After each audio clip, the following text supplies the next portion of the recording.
Hi everyone, I'm Mike and welcome to the Animal Alphabet Challenge. So this is episode C. We're 3 episodes in through our alphabet.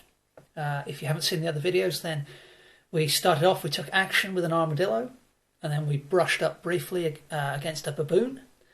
And now episode C, we're going to be drawing a camel. So once again, I've got an A4 pad of mixed media paper and a black Sharpie pen. So the whole idea with this Animal Alphabet Challenge is to do some really quick studies of animals that I don't normally tackle. And with that in mind, the other aspect of the idea is to keep the materials and the setup really simple. So my hope is that I can get through the alphabet without too much effort, and but also if people want to try it for themselves, then you don't need a huge range of materials. You just can pick up a pen, pick up a piece of paper, and give it a go.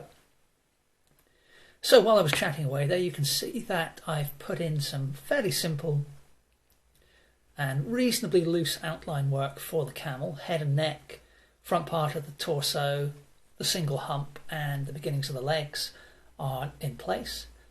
And a good trick when you're doing your outline work is to not keep the line completely continuous. So just lift your pen off the paper periodically. And those little missing bits are almost as important as the line you put down.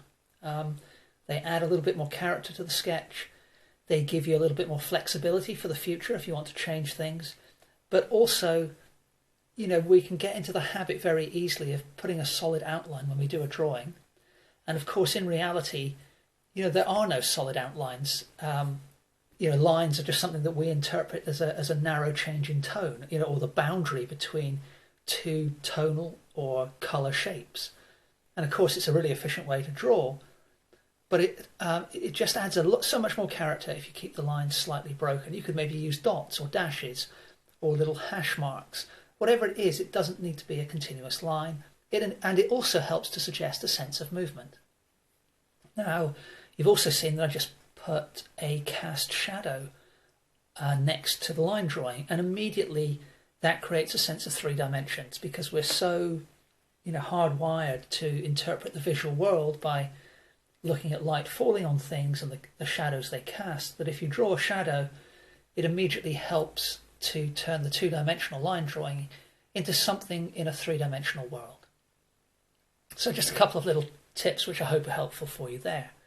And what I'm doing now is putting in some shading on the camel. So varying my marks a little bit, keeping them fairly lively, but for the most part they are curved and they represent the form that the lines are falling on. So on the belly, as I'm just doing now, you can see that there's some slight curvature to the right-hand set of marks, and the left-hand set of marks are flat. So what I'm doing there is I'm looking at my reference photo. Once again, I'm using a royalty-free reference photograph from Pixabay. Great website if you want to check it out. And a lot of these animals can be really quite complicated, so yet another advantage of these quick sketches is it really forces you to work efficiently and just pull out the key parts of the form. So there's not too much time for detail, especially if you deliberately limit yourself to 5 or 10 minutes. So having put the shadow in, I've now added a little bit of detail to the lip, a little bit to the nostril, and now I'm doing the eye. And to be honest, on this scale, I don't feel the face has come out all that well. But on the whole, reasonably happy with the sketch. A quick horizon line places the camel in its spot. A quick signature. I don't know if you've noticed from videos previously, if you've been watching, but my signature is actually the same if you turn it upside down compared to the right way up, and that's a deliberate design, just to do something a little bit different. A couple of bits of fluffiness on the hump of the camel, and we're almost done. Slight correction to the head.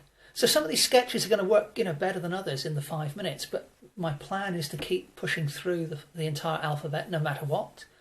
And we'll see what happens, see what inspiration I gain from doing this little exercise. So there we go, there's the finished sketch. Hope you really enjoyed this short little video. Hope to see you on Sunday for the next episode of the Sunday Art Show, and I'll see you in the middle of next week for the next episode, episode D, of the Animal Alphabet Challenge. Thanks very much for watching.